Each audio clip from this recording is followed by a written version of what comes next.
So with this final lecture for Chapter 11, we are going to look at the peripheral nervous system. And so we're doing this all in one big thing. So the peripheral nervous system, if you recall from Chapter 10, has both a sensory and an afferent division. So there's the somatic sensory division that brings signals in from the skin, the muscles, the bones. And then there's the visceral sensory division, which brings signals from the viscera, so those are the organs of the abdominopelvic cavity and thoracic cavity, into the central nervous system. And then there's the motor, or we can think of that as the efferent division, and also two subgroups there, the somatic nervous system, which is everything that is voluntary, so all of the skeletal muscle that we can affect. And then the autonomic nervous system, which is the involuntary responses. And so that's all of the smooth muscle, the cardiac muscle, and the glands function. And then within the autonomic division, or the autonomic nervous system, two divisions, sympathetic and parasympathetic division. And so we'll be looking at all of that in this chapter, or lecture. That's a better way to describe it. So let's begin. So a nerve fiber, or a nerve fiber would be an individual axon. So a single axon in a nerve. And recall that a nerve is this cord-like organ that's composed of all of these running parallel bundles of axons. The myelin sheath in the peripheral nervous system is formed by Schwann cells. So here is a single Schwann cell surrounding one little segment of a nerve fiber. And because this is an individual cell, the Schwann cells are, the neuralemma is that outermost wrapping. So if this is the nerve fiber, and here are the layers of the Schwann cell around the nerve fiber, the outermost wrapping has all of the cytoplasm, including the nucleus out here. So here's our nucleus. Here's the nerve fiber, and it should be like a C, so that obviously means the nucleus. So that outermost layer here, this whole layer, is termed the neuralemma. So if you remember back to the muscle cells, we talked about the sarcolemma being the cell membrane of a muscle cell. Well, in this case, the neuralemma is that outermost wrapping that contains all of the cytoplasm. Okay. So some definitions down. We're not quite done yet, but nerves are surrounded and separated by layers of connective tissue. Again, very similar to what we saw in and around the muscle fibers.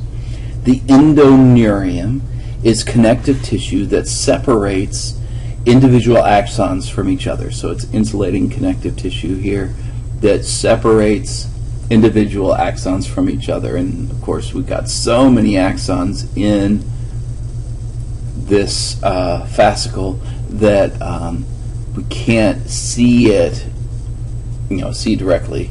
But let's see if we go in there a little closer. Yeah, so you can see. So the endoneurium would be, I can't draw it when I make it large like that, but that would be the connective tissue that surrounds each of the individual nerve fibers. The perineurium is a little bit coarser bundle of connective tissue that completely surrounds a cluster of nerve fibers. We call that bundle or cluster of nerve fibers a fascicle, just like we did in the muscle. And so again, perineurium makes up the individual fascicles. So here is another fascicle, here's another fascicle, another fascicle, so on. And they're all surrounded by perineurium. And then external to the entire bundle is the connective tissue that surrounds and separates the nerve. That is the epineurium. So the naming here follows almost exactly the naming that we see in a muscle. So if you can connect those two in your brain, that'll help make it easier for you to remember, I suspect. Okay, so we can classify nerves based on their function as by either being sensory, motor, or mixed nerves. If a nerve is a sensory nerve, then all of the fibers are carrying information toward the central nervous system from whatever the sensory structure is out there.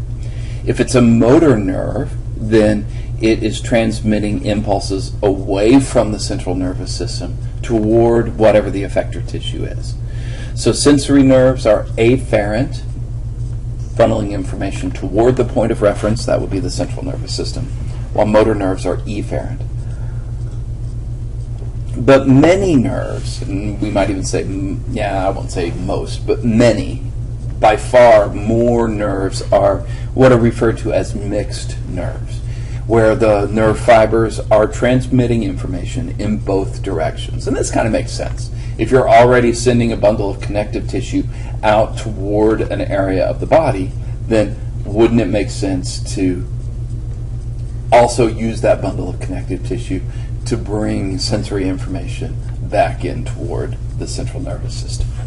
So within mixed nerves, we can further subclassify somatic afferent, somatic efferent, visceral afferent, and visceral efferent fibers inside of these mixed nerves, depending on whether they are heading out to the viscera or bringing information in from the viscera, or going out to the rest of the body or bringing in information from the rest of the body. So on page 4, you know what? I don't know that I updated those page numbers. I'm sorry, folks. So if you're looking for information about the names of the cranial nerves and the names of the spinal nerves, and we can further classify them based on where they arise. If they arise from the brain themselves, then they are cranial nerves. If they arise from the spinal cord, then those are the spinal nerves. I'm looking to see, figure the cranial nerves. I'm sure you've already found this, but the cranial nerves are discussed on pages 421. Yeah, there we are. 420 to 424, and figure 1125, and table 11.9 are good references to look at. Spinal nerves, they're discussed on pages 424 to 427, and there it's figure 1130, and there's and 1132.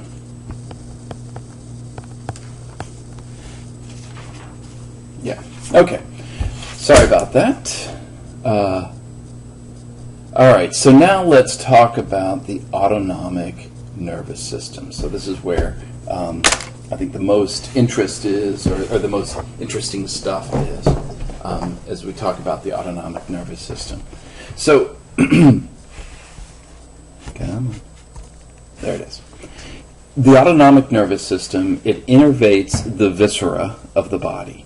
And there are two, so this is how we control the muscles and glands that are maintaining homeostasis in the body. And we have two divisions within the autonomic nervous system. There's the parasympathetic division and the sympathetic division. They work in opposition to each other. So we see negative feedback occurring between these two divisions to help ensure that we maintain proper visceral function.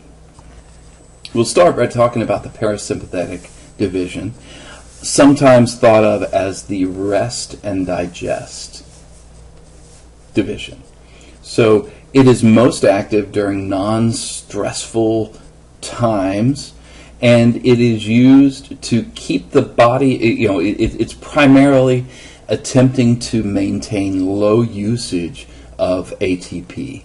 So it promotes sedentary activities, although it also we do see the increase of activity like digestive activity or urinary activity. That will increase under parasympathetic control.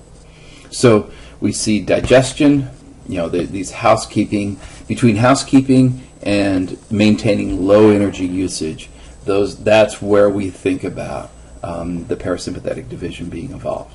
Some of the housekeeping things are digestion and defecation, so managing all of the processes of digestion and then ridding the body of waste, and diuresis, which is a fancy term for urinary function, so peeing. So what we see then is that the fibers, they originate from nuclei up in the brain, and they're carried along cranial nerves 3, 7, 9, and 10. And then from the sacral regions, the sacrum, remember down, in the lower parts of the spinal cord. So we talk about this as the CranialSacral division because it involves both of those areas. So what we see in the preganglionic neurons, the axons are very long.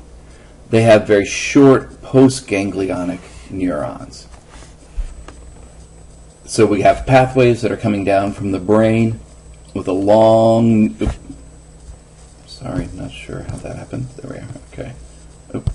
There. So, excuse me, I'm sure that just blew everybody's eye sockets off. So the first of the two neurons is the preganglionic neuron, and the ganglion there. So it has a very long axon, and the axon extends so the cell body here is found in the central nervous system. It may be in the brain or the spinal cord, and the axon extends along the nerve, and it ends right near the effector organ. So right near the effector organ then is a ganglion where we see a cluster of many cell bodies, all of which are connected back up into the brain or the spinal cord. And here, say, would be the cranial nerve. Maybe it's cranial nerve, let's say 3.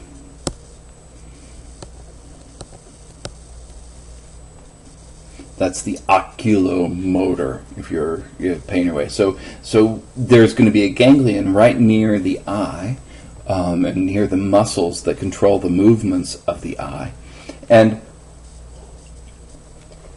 from that ganglion, we'll see relatively short postganglionic neurons or axons that will then synapse with, say, the muscles of the eye. So, hopefully that makes sense then. I almost ask you, does that make sense? As if I could hear you say yes. I wish I could, but I can't. So, hopefully that does make sense. We see originating in the brain, where in the motor functions of the brain where we control eye movement, long axons that go out through the nerve, go to a ganglion right near the effector tissues, in this case the eye muscles, and then relatively short axons to get to the eye muscle itself and tell it to contract and then move your eye around as you're reading. Okay, so the sympathetic division then sometimes is called the fight or flight division, because this is the division that gets the body ready to be very active if stressful situations are at hand. So we prepare the body for exercise, for any kind of excitement, for any emergencies, and then embarrassment also gets involved here. Now, what I remember is that when I was in college learning about the autonomic nervous system, my instructor added another F. To fight or flight. So fight, flight, or, and he used the word fornication, I think. You may have been thinking something else. But that's not entirely true. We see that sexual activity is a function of both sympathetic and parasympathetic stimulation. So in order to prepare the body for sexual activity, there is some excitement of some effector tissues, but we also see some inhibition of other effector tissues. So it's a real mixed bag there. So the sympathetic division, what we generally think of is seeing increased heart rate, increased breathing rates, increase in blood and glucose blood glucose to making use of all of that oxygen that we're getting to produce lots of ATP. We see enhancement of blood flow to the the heart and to any skeletal muscles, so that we can either run like heck or stand our ground. And then we decrease blood flow to the viscera. If you're about to die, potentially, you don't really need to worry about digesting the meal that you ate last night. We can also see decreased blood flow to the skin as well. So what do we see in the sympathetic division? Well, here it is a short preganglionic neuron. So let's say we're trying to control the breathing. We see a relatively short preganglionic neuron, and then here's the ganglion, and then a much longer neuron fiber to get out to where the muscle is. And so the ganglion is much closer to the brain or the spinal cord than what we see in the parasympathetic division. Okay, so I'm looking through your notes package. So neurotransmitters that are used in the autonomic division or autonomic nervous system, there are two major ones. Now, these aren't the only ones, but a lot of work is done using acetylcholine, which hopefully you remember from the muscular system, and norepinephrine. That is a hormone when the adrenal glands secrete it, but it is also used as a neurotransmitter when nervous system cells produce it. So the effects of acetylcholine and norepinephrine are neither consistently excitatory or inhibitory. So it'd be really easy to imagine that, norepinephrine, because it's similar to epinephrine, is going to be all about exciting a cell, exciting the cell that's on the far side of the synapse, but not necessarily so. If a neuron responds to acetylcholine, if a neuron at a synapse is responding to acetylcholine, we talk about that as a cholinergic fiber. So they're the ones that release, if it releases acetylcholine, I got backed up there. So if a nerve fiber releases acetylcholine, then we discuss that or describe that as a cholinergic fiber. If it releases norepinephrine, then we describe that as an adrenergic fiber. So cholinergic or adrenergic. Adrenergic because the adrenal glands produce norepinephrine too. Cholinergic for acetylcholine. Okay, so let's look at the actions then. As I was saying, neither acetylcholine nor norepinephrine are either consistently excitatory or consistently inhibitory. They do both. So, for instance, the urinary bladder under parasympathetic stimulation will contract the bladder wall, will relax. So here we see excitation of smooth muscle. It'll relax the smooth muscle of the internal urinary sphincter and therefore allow urination to occur. But acetylcholine is both is the neurotransmitter that's involved in both of these responses. So the bladder wall muscles contract when they experience acetylcholine stimulation, while other smooth muscle, like the internal urinary sphincter, will relax when it's hit with acetylcholine. So the response that we see at the effectors really depends on two things: the neurotransmitter that's released, and then the receptor that the neurotransmitter binds to. So if, let's say, acetylcholine is released, the and what we're producing is contraction, then it's a receptor that will open up sodium channels to let sodium in and bring the cell closer to threshold. Whereas if it is a effector where we're going to see relaxation, when the neurotransmitter binds to that receptor, then we see hyperpolarization of the membrane. It takes it further away from threshold. So it depends, again, on whether it's an excitatory receptor or an inhibitory receptor that's there at the effector tissue. So within the group of cholinergic receptors, and remember these are the ones that bind acetylcholine, there are two types of receptors. If it is a nicotinic receptor, then we see excitation at the effector. So the effector is always excited. So they produce these excitatory postsynaptic potentials there on the cell body, on the membrane of the effector tissue. If it is what is referred to as a muscarinic effector or receptor, then acetylcholine binding is either inhibitory or excitatory, just really depending on the effector that we've hit. So nicotinic receptors, always excitatory, always help to bring the effector tissue closer to threshold. If it's muscarinic, it just depends on the situation. Among the adrenergic receptors, remember these are the effector tissues that have receptors that are going to respond to norepinephrine.